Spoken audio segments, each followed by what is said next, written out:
తనను క్షమించాలని రేణుకాస్వామి కాళ్లపై పడి ప్రాధేయపడిన పవిత్ర కనుకరించలేదు. బూటుకాలితో తన్నుతూ అతడిపై మళ్లీ దాడి చేసింది. ఆ రోజు ఆమె వేసుకున్న షూస్, డ్రెస్సులను స్వాధీనం చేసుకున్న పోలీసులు ఫోరెన్సిక్ ల్యాబ్కు పంపించారు. ఈ కేసులో దర్శన్తో సహా 9 మందిని బెంగళూరులోని విక్టోరియా ఆసుపత్రికి తీసుకెళ్లి DNA టెస్టులు చేశారు.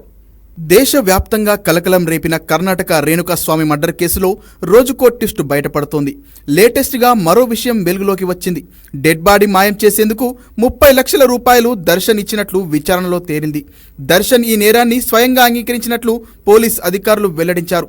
అంతేకాకుండా ఎట్టి పరిస్థితుల్లోనూ తన పేరు బయటకు రాకుండా చూడాలని నిందితులను కోరినట్లు దర్శన్ తన వాంగ్మూలంలో చెప్పాడు. చిత్రదుర్గం నుంచి రేణుకాస్వామిని బెంగళూరులోని షెడ్డుకు తరలించిన వెంటనే పవిత్ర గౌడ అక్కడికి చేరుకుంది.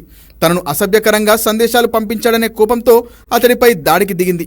విచక్షణారహితంగా అతన్ని చావబాదింది. తనను క్షమించాలని రేణుకాస్వామి కాళ్లపై పడి ప్రాధేయపడినా పవిత్ర కనికరించలేదు. బూటుకాలితో తన్నుతూ అతడిపై మళ్లీ దాడి చేసింది పవిత్ర.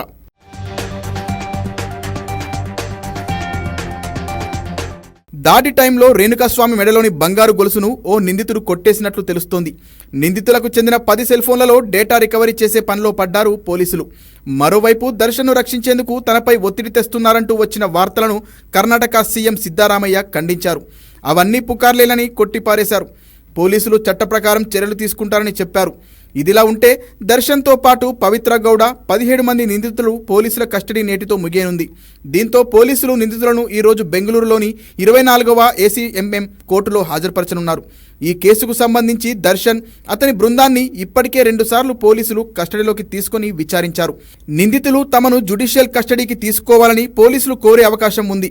2011లో భార్య విజయలక్ష్మిపై దాడి చేసిన కేసులో దర్శన్ జైలు పాలయ్యాడు.